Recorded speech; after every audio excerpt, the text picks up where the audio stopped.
Welcome back to the Flex Diet Podcast. I'm your host, Dr. Mike T. Nelson. On this podcast, we talk about all things to increase muscle, as in hypertrophy, performance, improve body composition, do it all within a flexible framework without destroying your health in the process. Today is just a very short solo cast here from yours truly nerdy. Wanted to let you know that the Physiologic Flexibility Certification is closing tonight, Monday, March 24th, 2025 at midnight.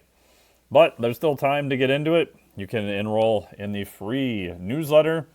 I will have some newsletters going out about it. I'll have a link in the newsletter to the sales page and all of the information there. So if you get in before Monday, March 24th at midnight, you can still get in. The next time it'll open will be this fall, 2025. Probably October time frame is where it looks like it's slated right now. And the Physiologic Flexibility Cert is like the level 2 to the Flex Diet Cert. The Flex Diet Cert is primarily on nutrition, with we do have some exercise component in there and NEAT. We do have a component on sleep. So if you're getting to be an exercise, sleep, and nutrition, and you're wondering what you would want to do next, the Physiologic Flexibility Cert would be for you. A side note, the Flex Diet Cert doesn't open again until June, so you've got some time if you're interested in that. Within the PhysFlex Cert, what I did is looking at the things your body has to hold constant. These things are what are called homeostatic regulators.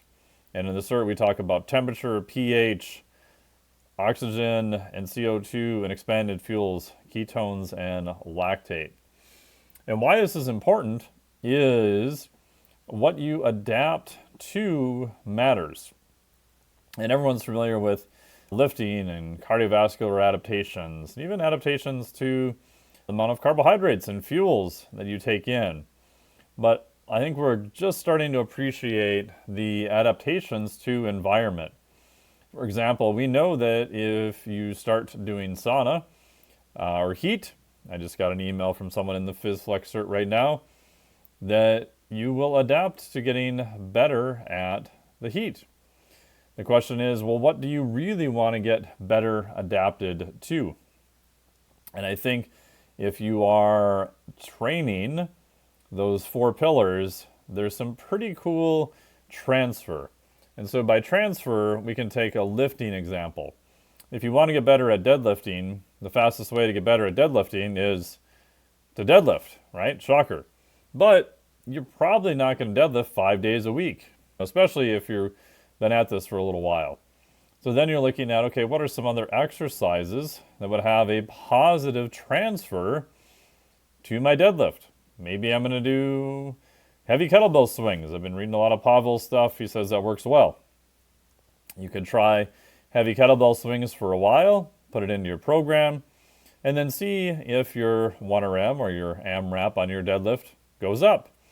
If it does, the kettlebell swing is obviously not a deadlift, so it's not specific, but many times there can be positive transfer to making your deadlift better by, oddly enough, not deadlifting. Which seems like a weird paradox, that you can do things such as a deadlift to get better at a deadlift, or do things that are not a deadlift and get better. So the transfer area is a little bit more unknown, and sometimes you have to play around with it with yourself. I think there's a lot of cross-transfer, or what's in the literature is called cross-adaptation, between the different physiologic stressors that we talk about in the PhysFlex Cert. So for example, I talk about this really cool study they did where they exposed people to an hypoxic environment. So hypoxia is just a low oxygen concentration. But before they did that, they had one group do cold water immersion, the other group did not. And then both groups got the same level of hypoxia, so a very low oxygen concentration. And hypoxia is a stimulation to feel very nervous and stressed, right? Because your body is regulating oxygen. It's actually CO2 that is a primary regulator, and oxygen is more of a backup system. But oxygen is super, super important. So if we stick you in a very low oxygen environment, your stress levels are definitely going to go up. So in this controlled experiment, the group that did the cold water immersion beforehand reported that the hypoxic condition was less stressful. So at first blush, like our deadlift and kettlebell swing example, this doesn't make a lot of sense. Like, what the hell are you telling me? Like, the cold water immersion, at least temporarily, may make you more resilient to hypoxia. And it turns out there's some signaling things in the background that there are some overlap between these different systems. So a lot of things are more connected than what we realize. Now, there isn't a ton of literature on cross adaptations. I find it fascinating. I'm always scouring the old PubMeds to look for more. But there is a few key studies that make it very interesting. And if I were to crawl out on a limb and speculate, I do think there's going to be more cross-adaptation effects from these homeostatic regulators in the future. So that's the basis of the Phys Flex Cert.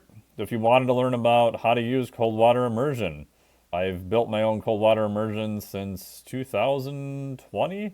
So I've been doing it with clients. I got all the research in the cert, and whenever I've been home, like I'd say more times than not, I've been doing cold water immersion, all from super cold to moderate temps to before exercise, after exercise. Just been testing on almost any combination you can think of. And I do still think it's useful.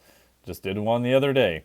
But again, like all things, there's some caveats. There's some times where you may not want to do it, and there's some times and protocols and methods you do not want to do.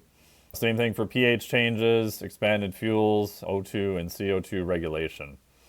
So that's my little rundown for the Phys Flex Cert. If you have any questions, hit me up. It is open until Monday, March 24th at midnight Pacific Standard Time. Hop onto the newsletter link below. You'll have all the details being sent to you there.